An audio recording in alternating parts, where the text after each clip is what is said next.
back to Daddy's Smack Plastering. So back with the krend, guys, and just previously done the mixing video, the krend in the drum mixer. So now we're on to the preparation.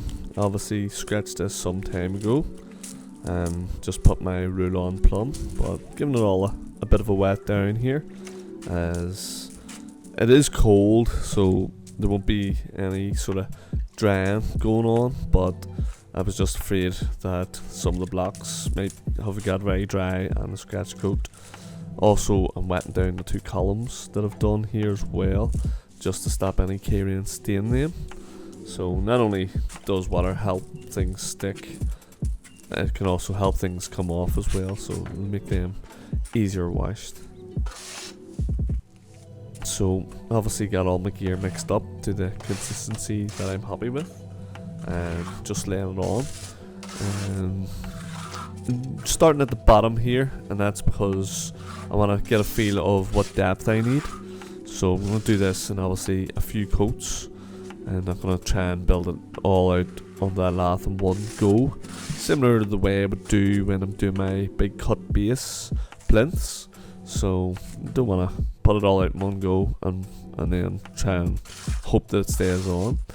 A bit like the story I was telling somebody where I was doing a dry dash patch. I think it was dry dash or wet dash, and it was quite a deep patch, and I coated it all out, had a wee bit of frost proofer in the scratch, and it all went nice, and then I gave it another wee coat and it came out pretty good. So I went ahead, had a bit of a long break, gave it another whatever it needed, the next coat of the stones, and it was all dashing lovely until I hit the very top of the patch and the whole lot just lumped onto the ground. So I was trying to get it all done in one day so I didn't have to waste fuel driving up and down to the job, but unfortunately I still had to do that anyway. Only I wasted half a day waiting for sand and cement to pick up, and you all know yourselves, when you're waiting for sand and cement to pick up, that's when it just doesn't happen for you. Again, with this krend, I do tend to find krend and Weber, all them sort of Monocush renders do pick up quickly. You can mix them wet and they do stiffen quickly. They say to sort of lose the moisture pretty fast compared to sand and cement. So anyway, getting all my first coat on here, and it's going pretty good. And I would recommend, guys, obviously a mask and gloves on, maybe even goggles and stuff on, especially goggles if it's a windy day, if you're scratching this stuff off. This is going to be a scratched finish on the krend with some axlar cuts. You might have watched the video with no voiceover, where it's just a wee bit of music and I just sort of tear through this whole job, but I want to break down each and every stage and also some questions that have been asked. And so obviously some of the questions were about the background. Do you need to base coat for krend? And the answer to that is no. You can literally just go 2 coats. Now every job I've ever done with Monocush, it's always been quite a thick coat, and that's the same case even with a base coat. You still gotta do a thick coat because you gotta remember you're scratching this stuff back down. Now you should only be taking off a few millimeters realistically, but that'll be on the I'll go into more detail on the finishing of it in the next video. I don't want to be trying to pack too much info in the one video here. This is all about getting it coated on and the preparation. So hopefully I've explained the reasons what I'm doing here and why I'm doing them, and that's wetting down the wall to control the suction. And again, it is cold, so I've no pressure on me with this strand, and you will see as if videos go on that I lose a light pretty badly actually, but had to get the light set up. But sure, it was getting dark pretty early anyway. So basically my idea here is to get my first coat on like so. Wee bit neater, guys, take some of them lines out, and then there's another coat of a similar depth to go on next. As you can see, I'm losing my light now. So my idea here is to build out to this button, quite a heavy coat. Wouldn't necessarily, if I was doing a wall, wouldn't necessarily be just as thick as that. But you gotta remember, some of the beads you use, they're quite a deep bead. Plus, if you do them the way I do it, I plant them on, which throws the bead out even further. So, not that you need a massive coat, but you want to be safe. You don't want to be scratching back into anything below. The wall should be a lot flatter than that, but the likes, if you do a base coat and you're going to do eyeslar cuts, you're going to want to make sure you got plenty of room to actually cut into. You don't want to be cutting in. Again, that was another story. I was talking to somebody, they were asking about the depth.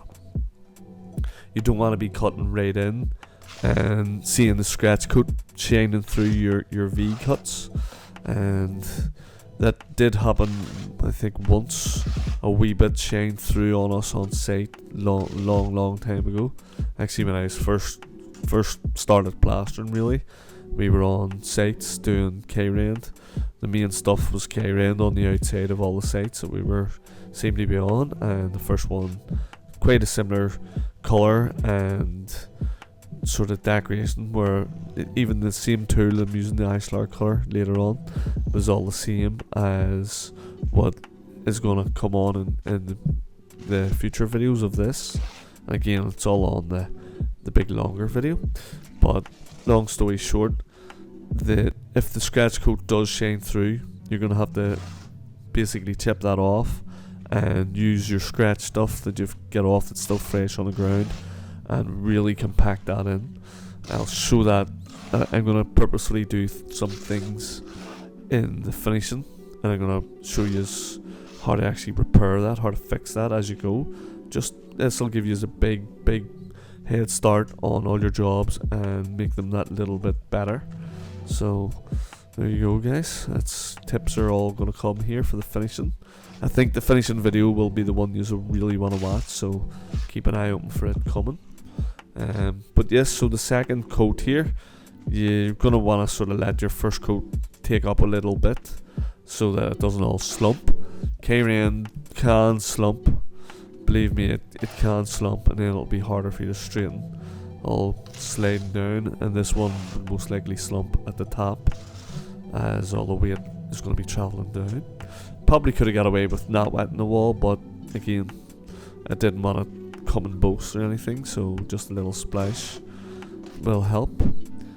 And again, could have did a bit of a test on a bit just to see how it would have dried in. May have helped me on the finishing.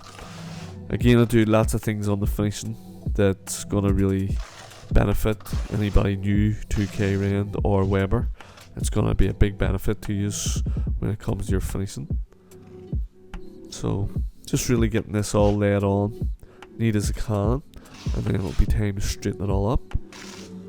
A lot of people will use the eye bar on their scratching to help straighten everything up, but I like to try and do it all the day before. I don't want to go crazy and straighten. We want to sort of get it straight, and then what we'll do is we give it a wee sort of quick close in, and that's the way I would normally do all of my K-rends. Just get this nice and neat before I do any straightening. A bit of a better angle for you, up close and personal. So you might find that the top there is a wee bit fish mouth, like so. You gotta watch out for them trying to dip out. Maybe let that pick up a bit before you go too mad sometimes on them, and really press the air out of them.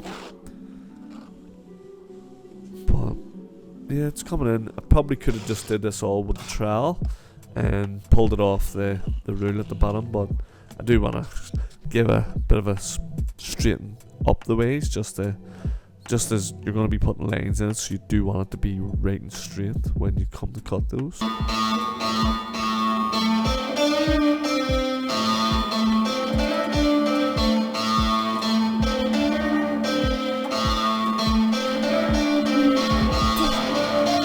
Subscribe to Daddy's